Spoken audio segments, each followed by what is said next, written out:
So any looping concept, whether it is a for loop or while loop, right? The the basic things are same. There will always be three things, right? One is your start point. Okay.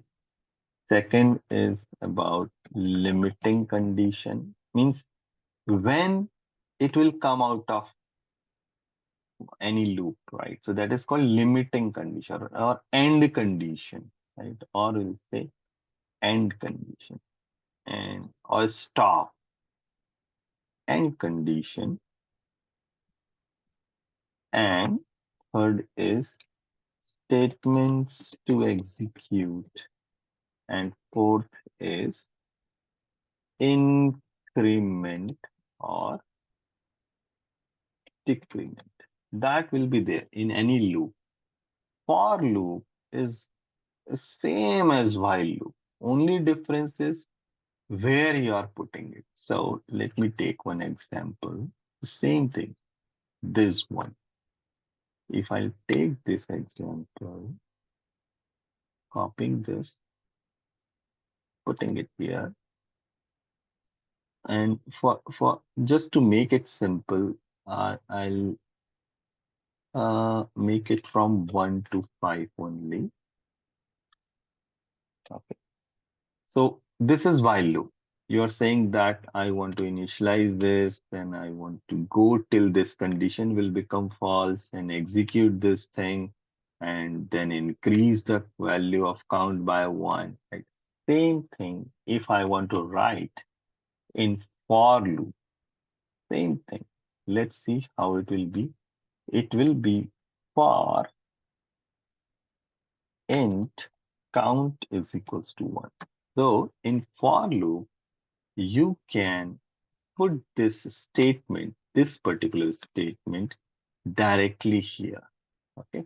It is showing me error because count is already taken. So it's saying that why you are having a duplicate variable. So instead of count, uh, let's let's take r, small r.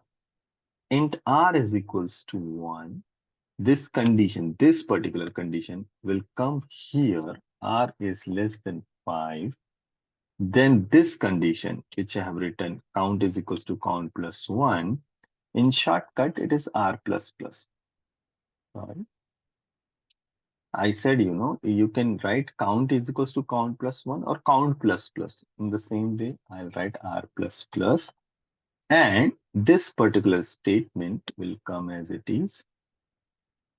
So it will be here. That's it. So in while loop, you write it like this. In for loop, in a single line, you are initializing. After the semicolon, you are putting what is my limiting condition. After the semicolon, you are saying what you have to do. Once this statement is executed, you have to increase the value of R or decrease it. Whatever you can write here, R plus plus or R minus minus, those things you can write and done. So whatever I want to execute will come here inside this curly bracket. Okay. So if you see for loop, how it is, start point is here. Here it is, right? You're writing start point, then colon, then your limiting condition will come.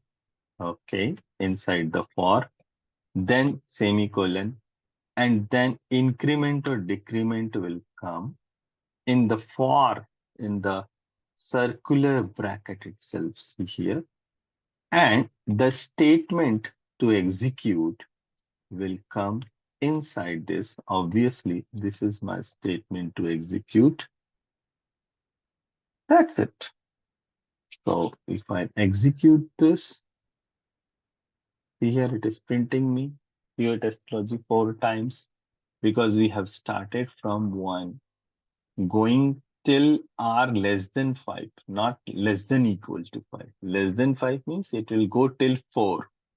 So R is 1 and it will go till the value will become 4. Once it will become 5, it will come out of this, right? So it is printing me 4 times.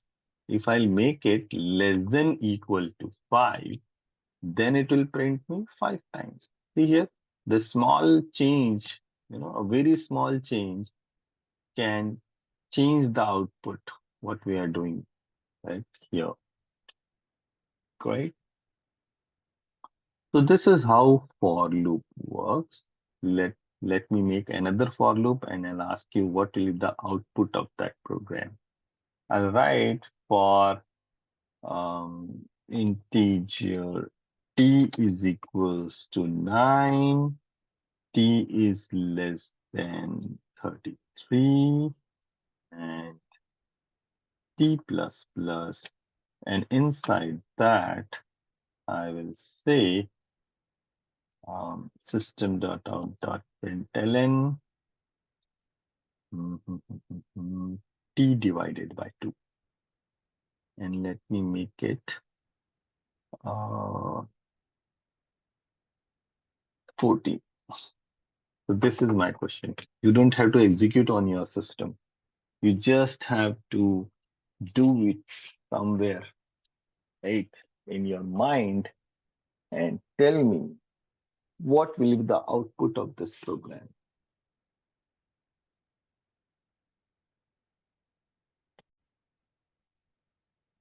Let's understand how this will work. So t is 9 initially, right? So this will be executed only once. Let's understand that this part t is equals to 9. This will be executed only once. These two will be executed again and again. Let's understand. T is 9, fine. T is less than 14, true. So this is less than 14, true. It will come inside and it will execute this. So the value of t is 9, system.out.println t divided by 2. So t, which is 9, 9 divided by 2, which will be 4.5, which will be 4.5. But the problem with Java is integer divided by integer is integer. So t, which is 9 divided by 2, 4.5, but it will discard the decimal points. It will print 4 only. Now it will go up. Now the value of t will become 10. 10 is less than 14, true. So it will come inside. So see, this is not going to execute it again and again, this part. This is just initialization part. This is getting executed once only. This too will be executed again and again until this will become, this particular condition will become false. So t is what it was, 10, right? So 10 is less than 14, true. So 10 by 2 is 5. Then t will become 11. 11 is less than 14. So 11 by 2 is 5.5, but it will print 5. Then it will become 12. 12 is less than 14, true. 12 by 2 is 6. Then it will become 13. 13 is less than 14. 13 by 2 is 6.5, but it will print 6. Then t will become 14. 14 is less than 14. False.